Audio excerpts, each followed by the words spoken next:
Hey, if you cannot find exact application or game in your PlayStation Store, there is the big chance that on your account is set up the parental controls.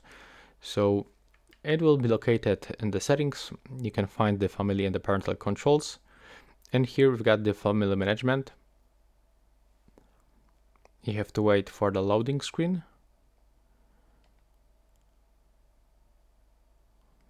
And as you can see here, we have to verify the account.